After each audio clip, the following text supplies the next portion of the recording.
Howdy guys, welcome back to JT Nerf Mods. I apologize, I haven't uploaded in a while. Sorry for the wacky camera angle. In today's episode, we're going to be modifying this bad boy, the Nerf Gel Fire Ignitor. We're going to modify it to shoot both gels and Nerf darts. So this should be pretty fun. I'm going to get right into it. I've already taken it apart.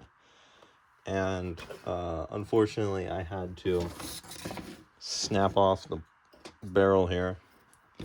As you can tell, I tried sticking it in some boiling water. Usually that gets the glue loose, but the orange plastic that this barrel is made out of goes all the way back to like here, so it's really hard to get out. So what I recommend is kind of just cutting it off right here to avoid what I did, which was snap it.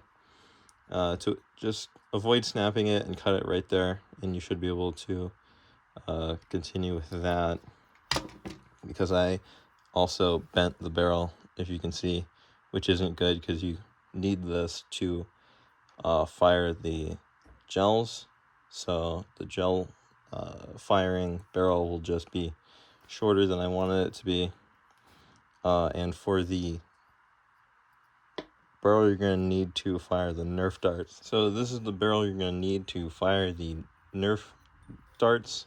This is a random pipe I had laying around, metal piece of tubing I had laying around that fit a Nerf dart quite nicely. You can use just about anything. I'd recommend a brass barrel. Those are usually really nice. This should be able to fire both full length and half darts. I don't know how well you can see that. Full length and half dart darts, and it's kind of loose, but it does have a pretty good fit, so and it doesn't fall out. So that's what we're going to be using, and the goal for today is, like I said, to get it to fire the gels and the Nerf darts. Let me go grab the shell here. Alright, so unfortunately there's going to have to be some shell modifications. The ribs here only support this barrel nested in there, and are way too small for this barrel. So we're going to have to trim off the ribs here and possibly the front. I'll get back to you once I have both of these trimmed out for this barrel. Alright, and we're back. A lot of stuff has been done. I got both sides trimmed out. I just cut a V-shape just because it was the quickest. And unfortunately I had to delete the dart posts. Those aren't dart posts, what are they? The screw posts, I apologize. I had to delete the screw posts because those were in the way. So unfortunately, if you close this blaster, you're probably going to have to wrap some tape around the nozzle head of the blaster, just so it will stay closed. But both the first and second rib have been cut to fit the barrel on both sides. This one was a little neater. Yeah, only these two ribs need to be modified. This one can stay the same, but unfortunately the screw post did have to be deleted. What else is there? Oh yes, I had to remove the lip and then sanded down this part here so the barrel would fit on snugly.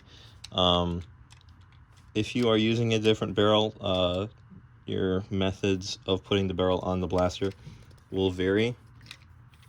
Now what I'm going to do is put some of the plumber's tape, the pipe seal type tape, and then I'm going to wrap it in electrical tape to get a seal on there, so hopefully no air leaks out.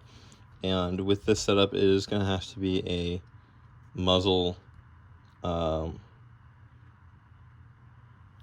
just lost the word, I apologize. The muzzle loaded blaster, so you are going to have to throw the dart in the front and then kind of use a ramrod. I tested it out, and I could just kind of use the paintbrush because that's what I had. So yeah, let me get this sealed and I'll be right back. Alright, and we're back. I also sealed the end of the plunger tube as well as the barrel, just so there's no air leaking out of anywhere else. I didn't seal the bottom. I didn't see much point to it, but I did seal the top, and obviously don't need to seal that because that's where you load the gel fire ammo. But it should work now. Let me grab a dart and we'll test it out. All right, here's a Adventure Force waffle dart I had nearby.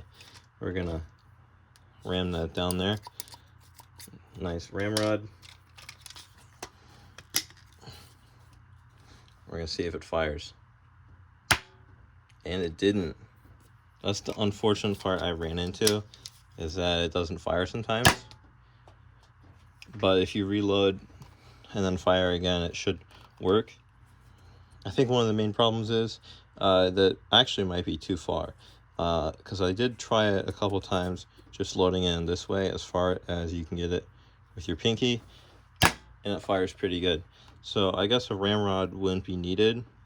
I don't know if it needs time to like build up the pressure or anything, but when the dart's like right here, it fires perfectly. But if the dart's like right here, I guess there's not enough air pressure. I don't know. I'm not a scientist, but that is the metal barrel attached. I don't know if you definitely cannot see that. There's nothing in the barrel, so there's a clean feed through to the the gel ball. I don't currently have any gel balls available, but when I do, I'll fire this. In the meantime, I'm going to put this back together and figure out how to put a gel fire barrel in this. So let me get this put together and I'll be right back. Alright, so we got it put together. Let's see here. I must have missed a spot. 1 second. Alright, so we got it put back together. There's still a few cracks here and there where I forgot to trim the ribs far enough. And unfortunately, I did actually have to trim the rest of the ribs. There's a rib here and the other one somewhere around here. But the barrel is held in pretty good. Not too much wiggle room. You can put tape around this, but these two screws do hold the barrel in pretty nice. But I think I am going to add a layer of tape. I'm going to use the electrical tape. Alright, so I added a layer of electrical tape just to kind of stiffen that up, and as you can tell, it primes, and whoops, I had the safety on. Turn that off. It primes and fires. So let me get a dart loaded up, and then y'all will be able to see it fire. And I think the best course of action, like I showed earlier, is just to load it as far as you can with like your pinky or something, and you can actually kind of just see the tip of the Nerf dart there, and then prime it, and it'll actually fire pretty good. And it has a fair bit of snap too. And like I said, since all the internals for the gel fire part are intact, it should fire gel fire. Once I get the gel balls fully hydrated, I will do a firing demonstration of both. So I'll be back in a second once I have some gel beads. Alright, we're back. I totally forgot that you need a barrel for this. I was going to use this, but I changed my mind. Number one, because I bent it, and number two, we need something longer, because this only spans the length of the blaster, and now we've added a longer barrel. I found this length of straw-like tube in my parts pile, and we're going to use this to make a barrel for the gel part of the blaster. The way this is going to work is it's going to kind of just nest into the barrel. That way you can fire the gels and then take this out and fire the darts, or vice versa, where you can fire the darts, put this in, and fire the gels. It's going to be super simple. We're just going to take tape, wrap it around each end so it nests in, kind of like at that distance. And then we're going to probably lop it off. I'm going to lop it off with a little bit more space left so you can grab it and take the barrel out. So let me whip up a barrel, and then I'll show you how it works. Alright, we're back. Here's the barrel whipped up. I just used a little bit of duct tape and electrical tape. What you want to do is kind of just wrap it around the tube so you get a nice seal to your satisfaction. I cut it to a length just a little longer than the barrel. You can cut it to whatever length you wish and or desire it to be. And there you should have a pretty centered barrel for the gel to shoot out of, which should help aiming and all that. I accidentally cut this one a little shorter than I thought, so I can't take it out with my hands. You'll probably need a pair of pliers or something, kind of just to grab it if you accidentally make it too short, like I did. But you can probably make another one depending on how much tube you have left. I might make another one because I have enough tube to make a longer one, but I don't know, might stick with this one. But there's both tubes. Let me get some firing footage of both ammo types firing. Alright, we're gonna test fire this bad boy here. We're gonna be throwing in some Adventure Force waffles, and I'll be doing 4 shots. I'll shoot at the target 4 times, and y'all will be able to see how this fires.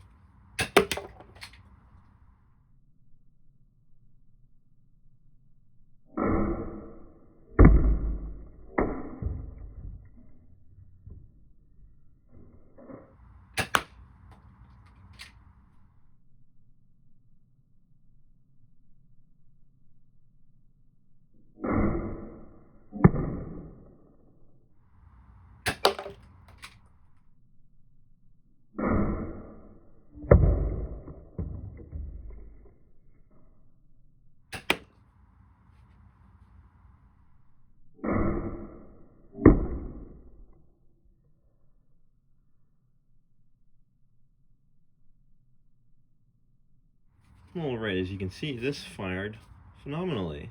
Aside from my poor aiming, this did pretty good.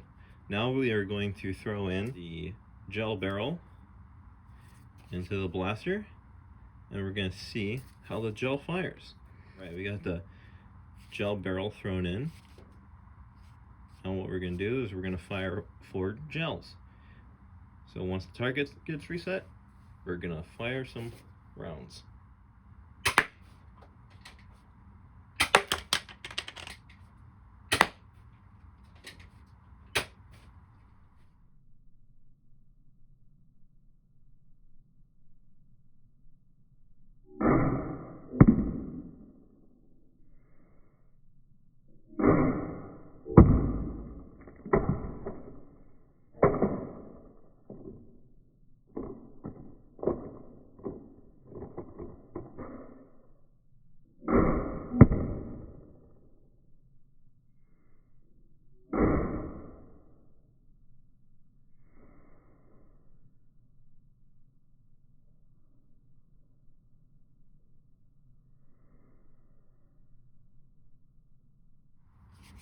Alright, so as you saw, this fired.